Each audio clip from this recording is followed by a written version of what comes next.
I invite you now into a time of reflection, of meditation, or prayer, whatever you feel called to call it, with the words of Paul Leheru. We give thanks for this day and for these people and all the people who have enriched our lives. We give thanks for the gift of life with all of its pain and its joy, struggles and its triumphs. We give thanks for love which created us, which revivifies us and links us to others in struggle and in joy. We give thanks for eyes to see, ears to hear, the ability to feel, and the imagination to see beyond the obvious. We give thanks for the spirit of creativity that inspires and encourages, that brings novelty in the midst of familiarity and risk in the midst of comfort. Those things that surprise us in the midst of the commonplace. We give thanks by giving to others in return for all that we have received. We give thanks for this precious human life, and we give thanks in the depths of our souls as we enter into this time of silent contemplation. Let us take a moment just to drink in all that we are thankful for.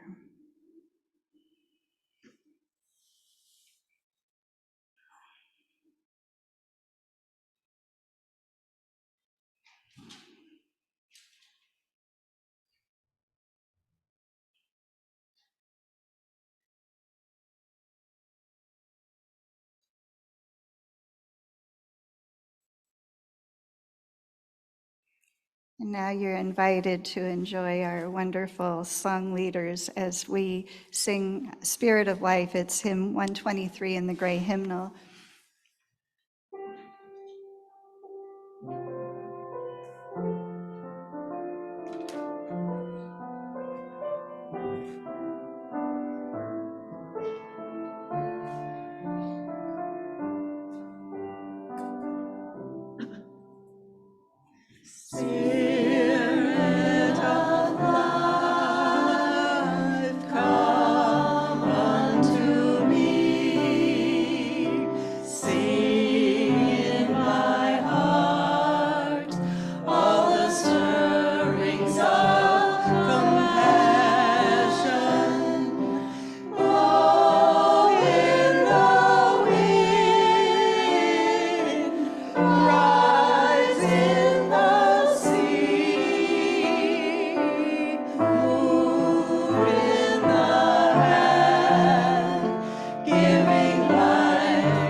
All life is precious, we know that.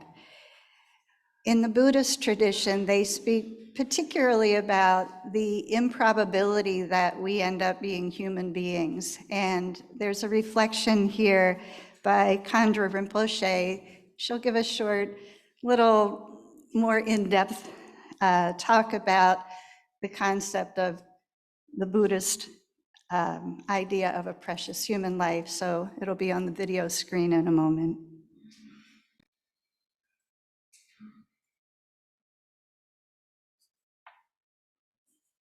Life is precious because it is in this human form that your senses, your experiences, your emotions and your feelings are all rooted into your own mental awareness. And that's an exceptional gift, that we can not only be someone who thinks theoretically and sort of hope and place our hope on something else or someone else to receive, to get, to obtain happiness or whatever it is.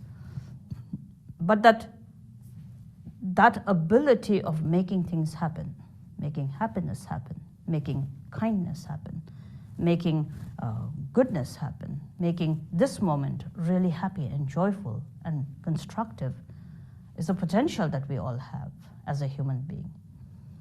You have that potential. You also have an extra advantage of not only having it, but an intelligence that recognizes it. That makes it incredibly the most precious of all existence. Traditionally, I could count the 18 qualities, but all of them come into that one single thing, is that all causes and conditions are there that equips you to be able to be the creator, the director, the painter, the sculptor of a moment. And who enjoys such a moment and freedom and ability than a human being? That's what makes it precious.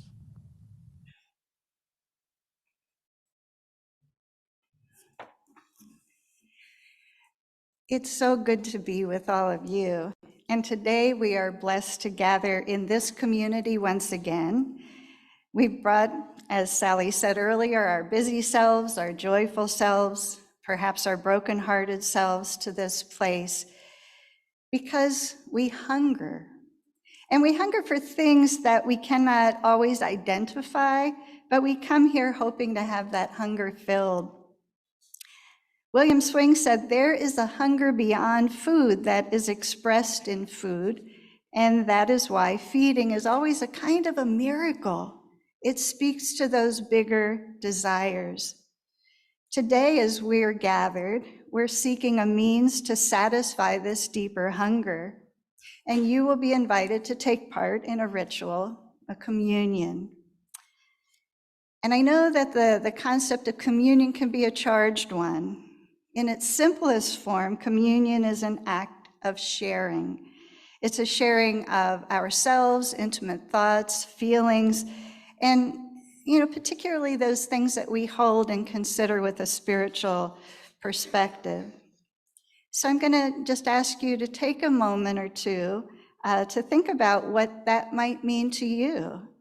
And I recognize we carry our own unique histories. I recognize that the act of communion can hold a wide variety of meanings. For some of us, it's been difficult. Some of us have not been welcomed to the table. For some of us, the act of communion is life-sustaining. So let us join together to claim this sharing as an act that is sacred, an act through which we give thanks for the many blessings in our lives.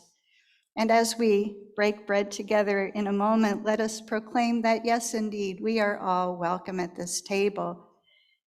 But right now, take a moment and just give yourself a pause to think about how you show up at this table right now.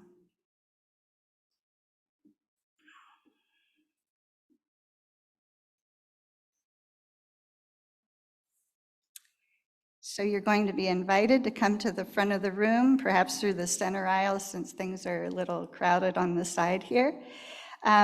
If you have an allergy, in the middle there are some gluten-free rice crackers. There's bread on either side of that, and there's some cider afterwards. You can bring to this offering whatever symbology, whatever meaning is important to you, but the desire here is that you are sharing what is most important, what is most sacred, and that you're giving thanks for this gift of this precious human life. Today, every day, let us be grateful for the ways in which we nourish one another, the ways in which we can lift up one another, for the fact that we are alive. If you would like someone to bring something to you, raise your hand, let us know. To our friends at home, know that you are very much here in spirit, and the next time that you sit at a table, know that the joy of communion and thanksgiving is a gift that is always available to you. Florence is going to provide, and I think our singers as well, some lovely music as you're welcome to come forward to the table.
table, you can speak your mind.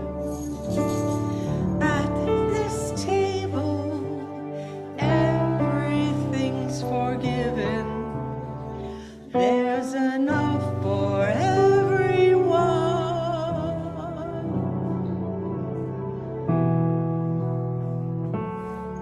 So come as you are. Remember that the door is always open. Yes, come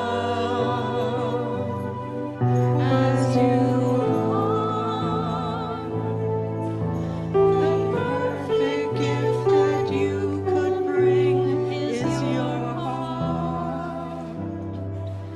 So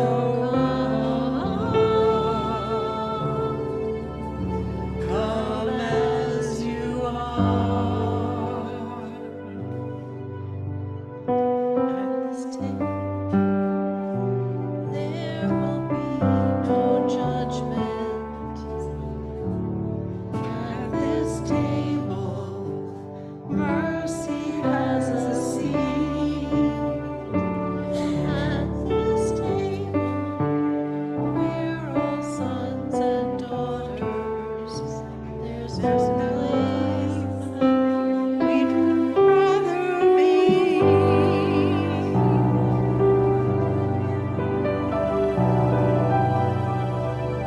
So come, pull up a chair. Every day is a new opportunity to give thanks. You know, we don't need to wait until the fourth Thursday in November each year to think about what we have to be thankful for.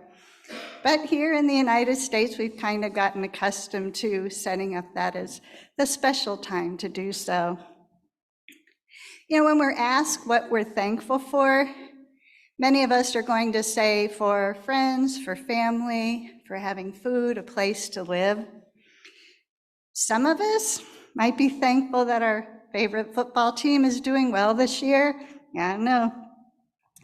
But I wonder how many of us give thanks for the gift of this very precious human existence that we've been given.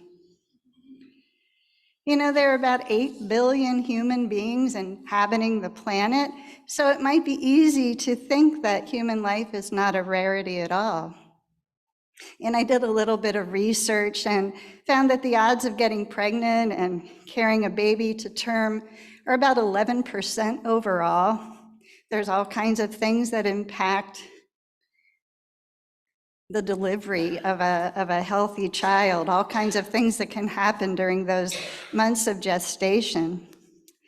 In more esoteric terms, Buddhist tales are known for describing in great detail the astronomical odds of being born as a human being.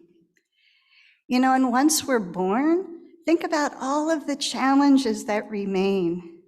In 2018, the global infant mortality rate was 29 deaths per 1,000 births. Beyond that, think about how many of us are killed in wars, by guns in general, by natural disasters, by famine.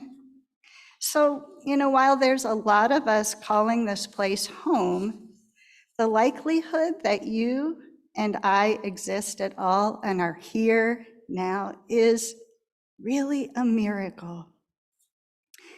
And it's a miracle that can be easy to overlook.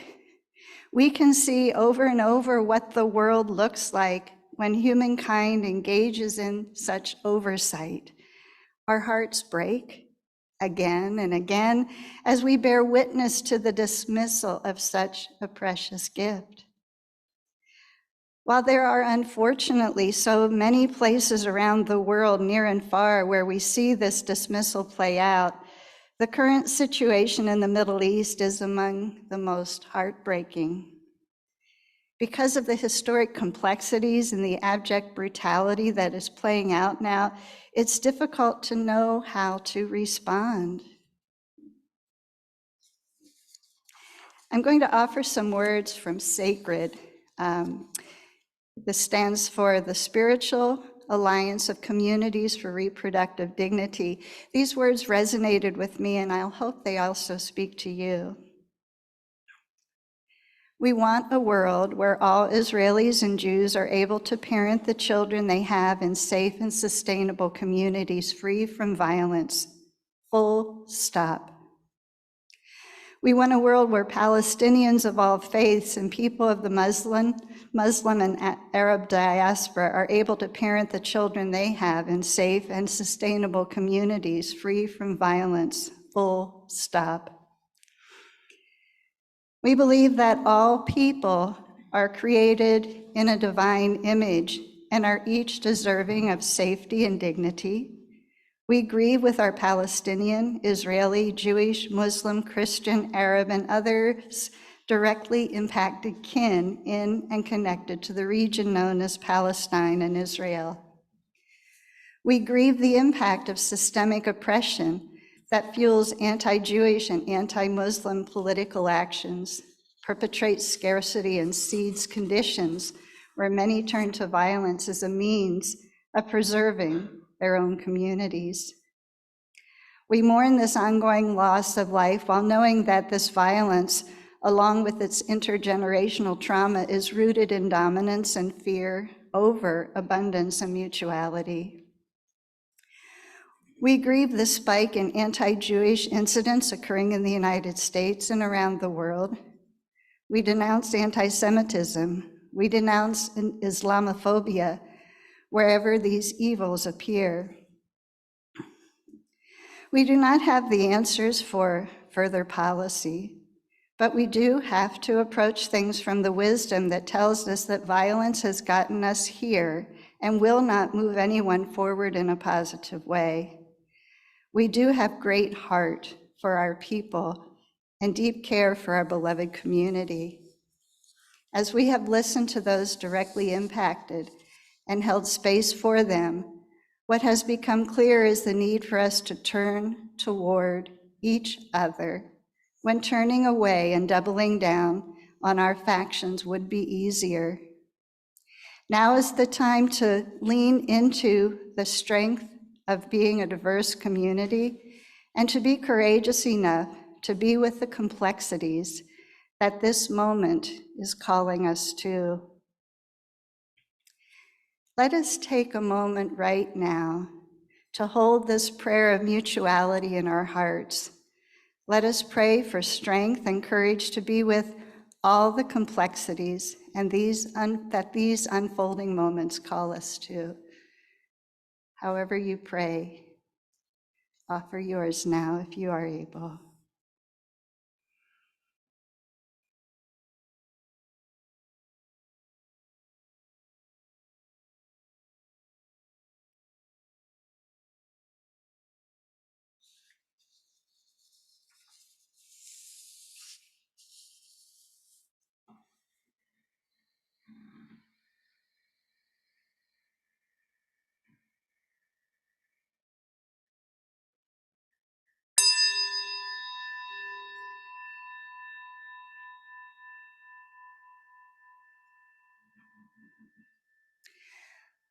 Buddhist teachings speak often of the gift of this precious human life, acknowledging that something is precious when it is rare, and when it also produces the potential for great benefit.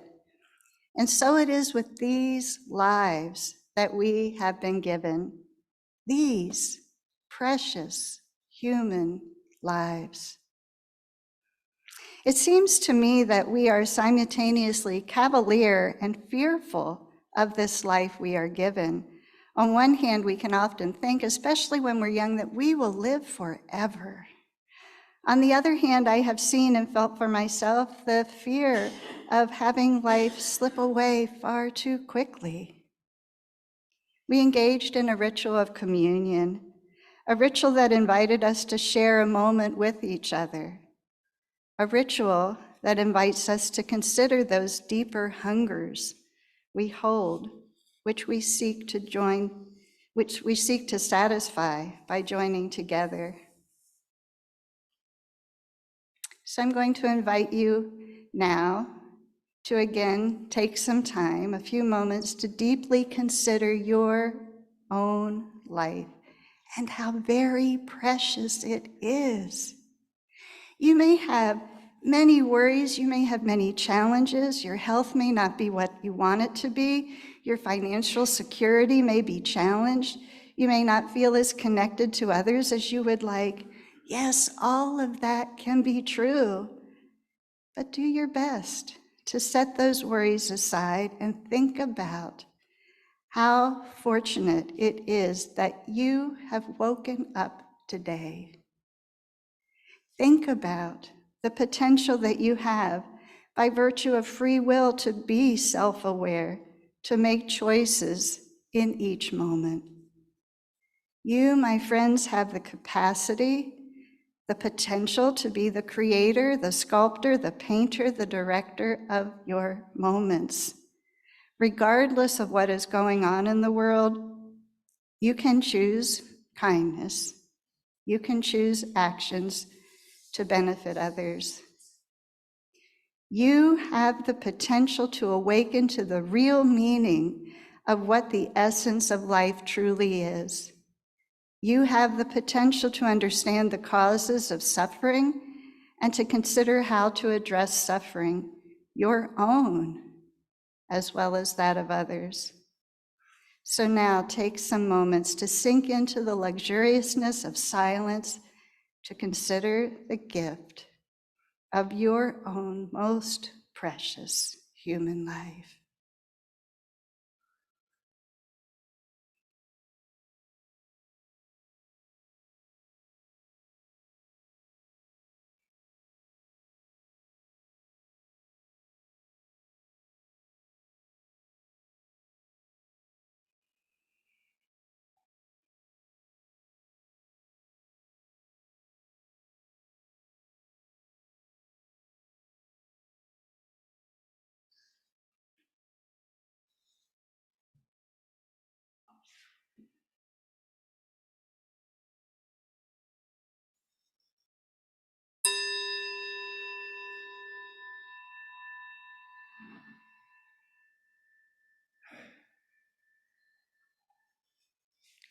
Friends, may you give thanks for the good fortune to have woken up today. You are alive. You have a precious human life. What will you do today to make sure that you are not wasting it?